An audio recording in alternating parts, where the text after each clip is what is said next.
Right నమస్తే. ప్రస్తుతం మనం లక్షట్పేట మండలానికి సంబంధించి అంకత్పల్లి గ్రామంలో ఉన్నాం. ఇక్కడ ఉన్నటువంటి రైతుల సమస్యలు ఏ విధంగా ఉన్నాయి ఏందనేది తెలుసుకునే ప్రయత్నం ఒకసారి చేద్దాం మనం. నమస్తేనా? నమస్తే అన్న.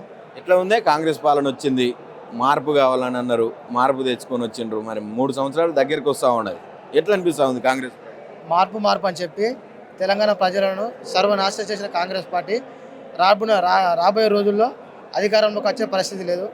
ప్రజలు మొత్తం బీఆర్ఎస్ వైపు చూస్తున్నారు. రాబోయే కాలంలో బీఆర్ఎస్ అధికారంలో రాబోతుంది. ఎందుకు రైతులకు మంచి మంచి హామీలు ఇచ్చిండు కదా, అప్పుడు 10,000 ఇస్తే నేను 15,000 ఇస్తున్నా అని చెప్పిండు. ఒక్క హామీ కూడా అమలు చేయలేరు. రైతులకు ఊరే బత్తాలు కూడా చక్కగా ఇచ్చలేడు. రైతులకు నీరు కూడా ఇచ్చే పరిస్థితులు లేరు. నెక్స్ట్ అసలు ఎందుకు ఏర్పాటు చేసిర్రు ఈ మీటింగు? రైతు సదస్సు అని ఇక్కడ లోకల్లో అప్పుడు రైతులు వడ్ల సరిగ్గా కొనుగోలు చేయకపోవడం వల్ల 4 రైతులు చనిపోయిండు. పంట నష్టపోయి ఒడ్లు రైతులు చనిపోయిన వాళ్ళకు సంబంధించి సదస్సు పెడుతున్నాం. దానికి కేటీఆర్ రాబోతుంది అలా. ఎట్లా అనిపిస్తుంది ఇప్పుడు? అంత దానికి ఎందుకు తీసుకొచ్చింది? రైతు రాజ్యం, ఇందిరమ్మ రాజ్యం తెచ్చిన అన్నాడు కదా రేవంత్ రెడ్డి. ఇందిరమ్మ రాజ్యం లేదు, మన్ను లేదు, వాని బొంద. వాడు ఏం చేసే పరిస్థితులు కూడా లేడు. మాటలతో కూటలు కడతాడు. వాడిని నమ్మే పరిస్థితులు కూడా ప్రజలు లేరు. మీరే ఏదో కావాల్సుకొని అబద్ధాలు చేస్తున్నారు, ప్రభుత్వాన్ని బదనం చేసే పని పెట్టుకున్నారంట. ప్రజలను బదనం చేసే ప్రయత్నం ఎవరు చేస్తారు? అందరికీ ప్రజలకు అర్థమైపోయింది ఆల్రెడీ.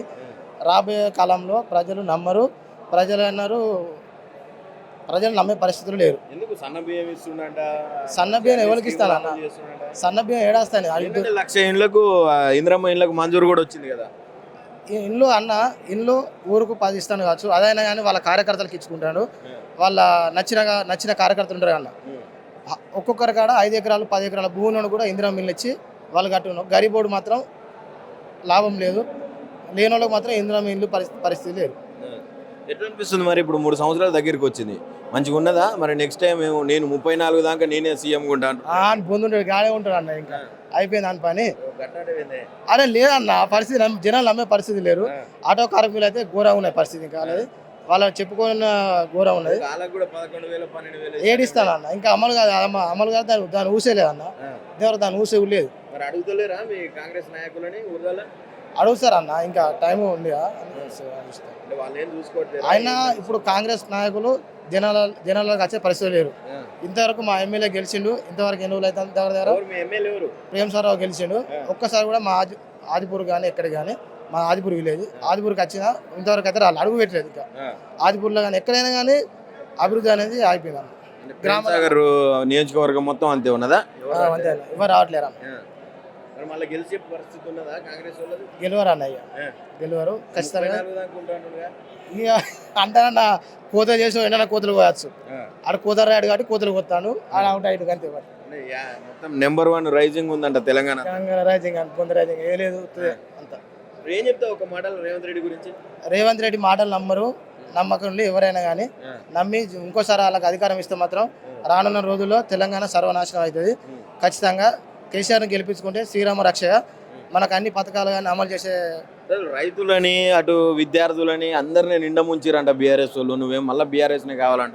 ఎప్పుడు ముంచినా అన్న? కరెక్ట్ టైంకు రైతులకు ఊరియా బస్తాలు కానీ కరెక్ట్ నీళ్లు కానీ అప్పుడు కేసీఆర్ ఉన్నప్పుడు రైతు బంధు ఖచ్చితంగా కరెక్ట్ టైంకు 1st తారీఖు ప్రతి ఒక్క రైతుకు రైతు బంధు ఇచ్చిండు. ఇప్పుడు ఏ రైతు బంధు ఇస్తలేడు. గురుకులాలు కట్టించినప్పుడు కేసీఆర్ చాలా గురుకులాలు కట్టించిండు. అప్పుడు అసలు వాస్తవానికన్నా ఏడన్నా ఇంకా మొదలే కాలేదు. అది మొదటికే మోచినాడు కొడుకు పేరు గోవింది అన్నట్టు. ఇంకా మొదలు కాలేదు. అవి కట్టే పరిస్థితులు కూడా లేరన్న. 200 కోట్లు పెట్టి కట్టిస్తున్నాడు. ఏం లేదన్న. ఇంకా అది ఇక్కడ స్టార్ట్ కాలేదు. ఇంకా ఇప్పుడు గురుకుల విద్యార్థులకు చక్కగా భోజనాలు పెట్టే పరిస్థితి కూడా లేరన్న. వాటర్ కానీ పిల్లలు చూస్తారు కానీ మీరు అలా వీడియోలలో పిల్లగాళ్ళు వచ్చి బయట ఎంత లొల్లి చేస్తారనేది విషయం. ఒక్కొక్క పిల్లగాళ్ళు ఆడపిల్లగాళ్ళు కూడా మొన్న అక్కడ మన చెన్నూరు కాడ కూడా అదే పరిస్థితి అన్న. విద్యార్థులు బయటకు వచ్చి కానీ మాకు వసతులు చక్కగా లేవు గురుకులలో కానీ కస్తూర్బాలో కానీ అని చెప్తాను ఆల్రెడీ. పంట నష్టం అయితే పంట నష్టం మళ్ళీ ప్రభుత్వం తిరిగి చెల్లిస్తుంది కదా, ఎంతో కొంత ఆసరా అవుతుంది కదా, రైతులను ఆదుకుంటుంది కదా. మరి ఆత్మహత్యల దానికి ఎందుకు పోతున్నారు అంటారు? ఏడన్నా పంట నష్టం అయితే ప్రభుత్వం అసలు ఉన్న రైతు బంధే చక్కగా ఇస్తున్నాడు. పంట నష్టంకి ఇక్కడ ఇస్తారు అన్న. అను మాట వాస్తవానికి చెప్తాను కానీ పథకాలు మాత్రం అమలు కావడం లేదు. ఏ పథకం కూడా అమలు కాదు. మరి ఏం చేస్తున్నట్టు?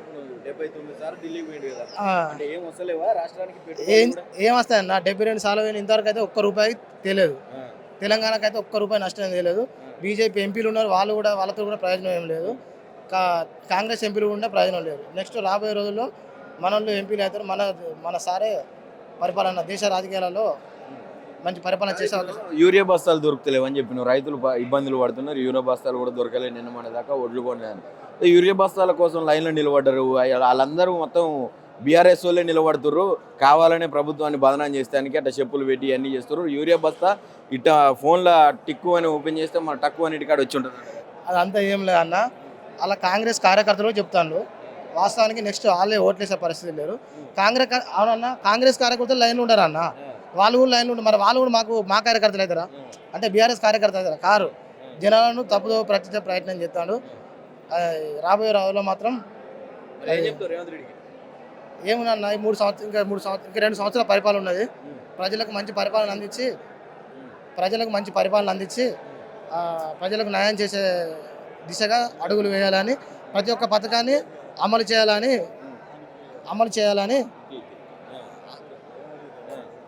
ప్రతి ఒక్క పథకాన్ని అమలు చేసి ప్రజల్లో మంచి పేరు సంపాదించుకోవాలని. ఇప్పటికే నీకు పేరు రోత పేరు వచ్చింది, ఆ పేరు తీసేసి మంచి పేరు సంపాదించాలని కోరుకుంటాను. ఏం పేరు అన్న? బాపు నాయక్ అన్న, చెన్నై నియోజకవర్గం. ఎట్లా ఉంది మరి? రైతుల గురించి సదస్సులు పెట్టుకుర్రు, రైతుల ఆత్మహత్యలు అంటారు. ఎందుకు ఆత్మహత్యలు చేసుకునేంత రేంజ్కి ఎందుకు పోయింది? ఇప్పుడు గతంలో ఎప్పుడో ఉమ్మడి రాష్ట్రంలో చూసినాం ఇటువంటి రైతుల ఆత్మహత్యలు, మళ్ళీ ఎందుకు అవుతున్నాయి? ఈ ప్రజాపాలన అనేది కొత్తగా తెచ్చిండు. ప్రజలకు కానీ ఇంత కూడా చేసింది ఏమీ లేదు. మా అంటే ఢిల్లీకి మూటలు కట్టుడే తప్ప ప్రజలకు చేసింది ఇంత కూడా ఏమీ లేదని మేము తెలియజేసుకుంటున్నాం. ఎందుకు లేదు? ఇప్పుడు రైతులని రాజులు చేస్తున్నా నేను అని చెప్పి రైతు సంగ్రామ సదస్సులు అని ఏయో పెడతా ఉన్నాడు కదా. రైతులకు రాజులు చేస్తా అన్న మాటలు నిజమైతే ఇంతవరకు ఏ రైతుకు ఎక్కడేం చేసిండో నిరూపించాలని మేము కోరుకుంటున్నాం. ఇదే సభముఖంగా ఇవాళ కేటీఆర్ గారి సదస్సు సందర్భంగా ఒక్క రైతు కన్నా చేసింది ఏమీ లేదు. యాప్ అన్నాడు, యూరియా యాప్ అన్నాడు. యాప్ల వల్ల రైతులు ఆందోళన చెందుతాను తప్ప ఇంతవరకు చేసింది ఏమీ లేదు. యాప్ వల్ల అసలు రైతు బయటికి వెళ్ళకుండా ఇంటికాడ కూర్చొని తెచ్చుకోవచ్చు యూరియా అంటున్నారు. యాప్ వల్ల క్యూ లైన్లు తప్ప, చెప్పుల లైన్లు తప్ప తెచ్చింది ఏమీ లేదు. యాప్లలో తప్ప జిల్లాలలో కానీ ఎక్కడ కానీ స్టాక్ లేకపోవడం ఇది ఘోరమైన సిచ్యువేషన్. యూరియాకు ఇప్పుడు లైన్లు కట్టిర్రు, చెప్పుల లైన్లు అని చెప్తున్నాం. ఆ చెప్పుల లైన్లు, ఆ లైన్లు అన్నీ కూడా బీఆర్ఎస్ వాళ్ళే అలా కార్యకర్తల్ని పంపించి లైన్లు కట్టిపిస్తారంట ప్రభుత్వాన్ని మైనస్ చేయడం. బీఆర్ఎస్ వాళ్ళే పంపించి ఉంటే ఒకసారి చెప్పుల లైన్ల కాడికి వచ్చి రైతులు చేసే రైతులు కాదంటున్న నిజమైతే కరెక్ట్ రేవంత్ రెడ్డి గారు వచ్చి రైతుల గోసేందో తెలియాలని మేము అనుకుంటున్నాం. రావాలి కంపల్సరీ, ఆ చెప్పుల లైన్లు చూడాలి. రైతులు బీఆర్ఎస్ అంటున్న నిజమైతే ఆడ రైతుల యాప్ల తప్ప ఎక్కడ దొరకట్లేదు. ఆ యాప్లు తెచ్చింది అదే కేసీఆర్ హయాంలో ఆటో పంపిస్తే 10 బత్తాలు ఇంటికి వచ్చేది, ఎకరానికి 2 బత్తాలు అంటున్నాడు. మరి 3 సార్లు యూరియా దొరికితే మరి ఎకరానికి ఎన్నిసార్లు యూరియా పడుతుంది అన్నది చెప్పాలని మేము కోరుకుంటున్నాం. లాస్ట్ ఫైనల్గా మనకు పంటలు పండుతలేవు, నీళ్ళు వదిలిపెట్టాలి, నీళ్లు లేకుంటే పంటలు ఎట్లా పండుతాయి అని చెప్పి అడిగితే రేవంత్ రెడ్డి ఏమంటుండు, వాళ్ళని కోసి రక్తం చల్లమనం పండుతుంది అని అంటున్నారు. ఏం చెప్తారు మీరు దీనికి? ఇది వచ్చేసి నిజమైనది అయితే రక్తం మంచి నీళ్ళు అంటే నువ్వు కాళేశ్వరం ప్రాజెక్టు కానీ ఆ నీళ్ళు ఇడివంది రైతులకు మీదికి ఎట్లా పోతుందో అని మేము తెలియజేసుకుంటున్నాం. నీళ్ళు ఇడివంది పంటలు ఎట్లా పండుతాయి? పండాయి కదా.